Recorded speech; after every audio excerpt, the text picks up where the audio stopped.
How's it going, dudes? Welcome to Tech and Blood. I don't know this game. I'm just gonna start it. The spring air is choking me with pollen, but it's too hot inside the car, so I don't close the window.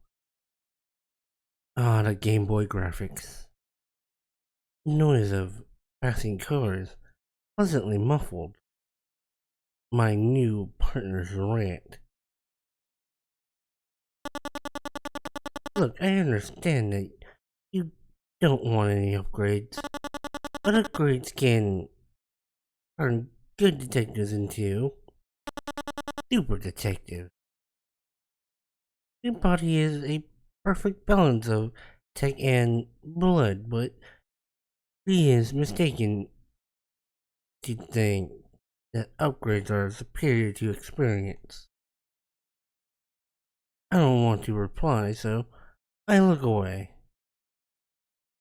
Gwen has something to say, but the radio interrupts her. Union 14, Code 1. 14, Code 1, go ahead. Homicide investigation. Assistance is requested at juvenile. A juvenile suspect detained. Break. Go ahead. We need a detective capable of reading the suspect's memory upgrade. Copy. One is suddenly quiet. He is still not used to working in the homicide department. I close the window and start the engine. Powers network's substation.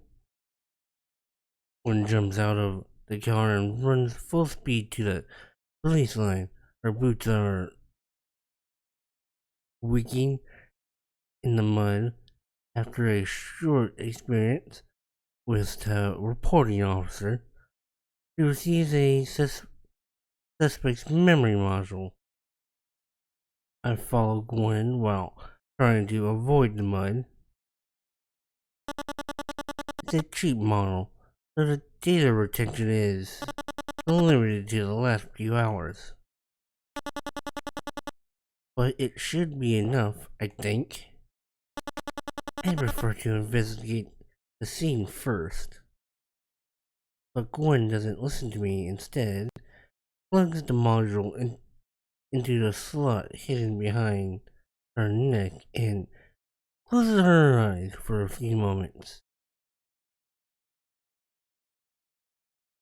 Suddenly she gasps and falls to her knees. Her breathing is quick and heavy. Detective, are you alright? One moment. Gwen returns a bit of her composure, but her face is ashen. The suspect is the murderer. Can we speak to her? No, she's being treated for a shock in St. Albans. Let's go see the scene then. You won't find anything useful there, her eyes tell me. If you show me any clues, I might extract more information from the memory block. I won't rest until I've inspected every suspicious looking nook and cranny.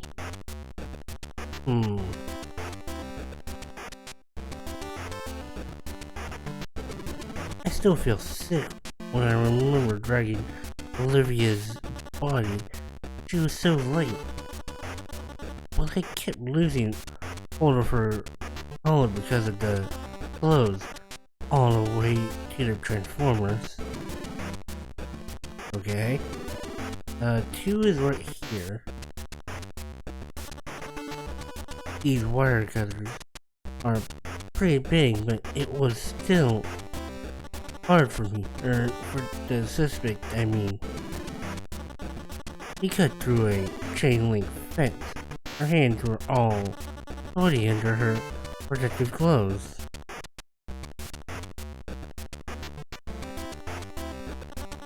A victim's bag and a phone were found nearby. The phone was unlocked.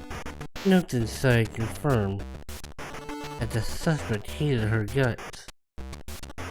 She also got a phone call from the suspect 3 hours ago. Or this tape looks like the one used to tie up the victim. There are no memories of the suspect tying up the victim though.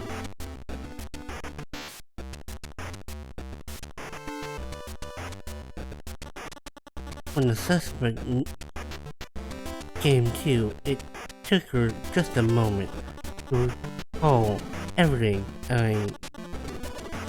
She grabbed her phone right away and tried to dial 911.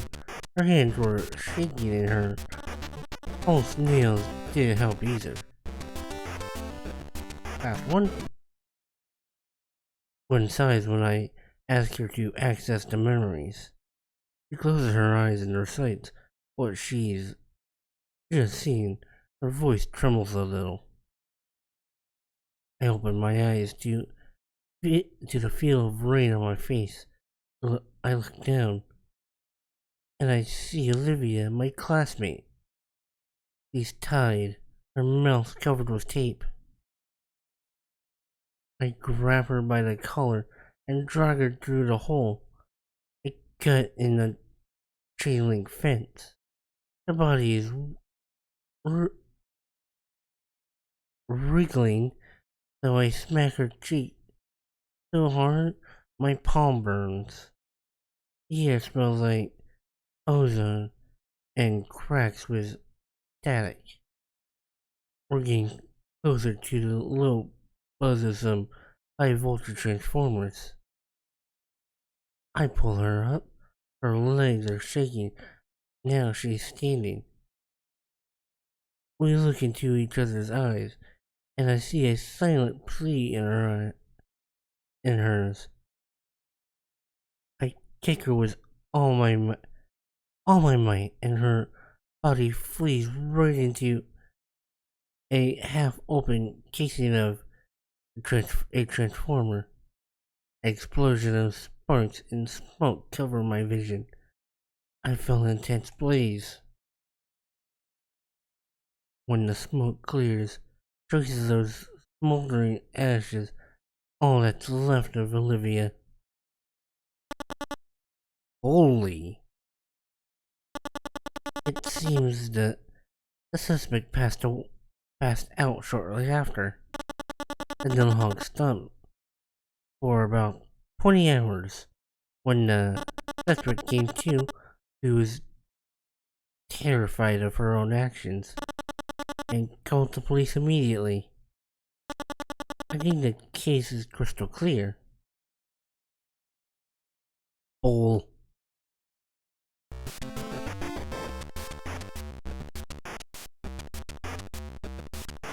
There's nothing out of the ordinary. She is so confident in what she saw and felt. Is there a piece of evidence worth checking?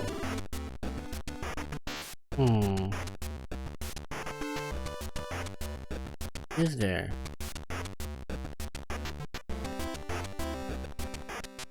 Could it be? No, I need to think harder.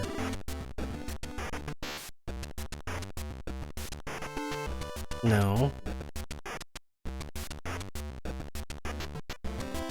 Number 6? No.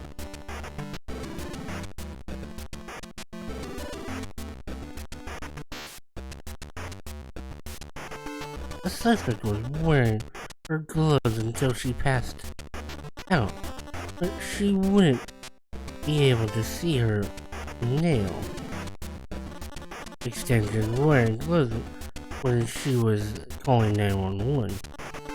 she take off the gloves? How did I think about it? No, she didn't. Is it possible to edit or delete the data on a memory upgrade? You're implying that the memory of passing out could have been fabricated. Impossible. There is a consistency check if someone tampered with the module. The timing of the event will be off, but even if they did, there's no way we can confirm it. There are pieces of evidence worth checking. That's the bag.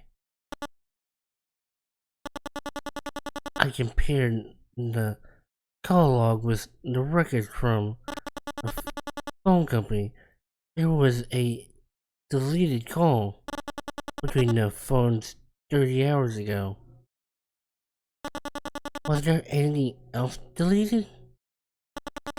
Let me run a deep scan. Gotcha.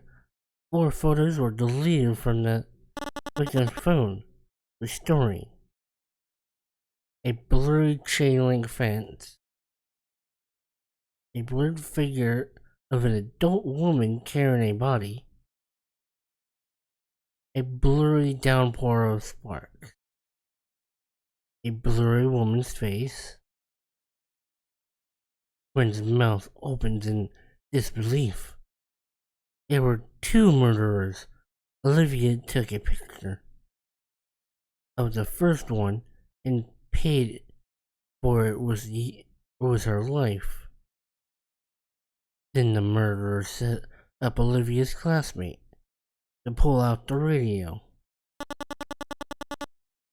Dispatch, it's Union 14, Code 5. Homicide suspect on the run.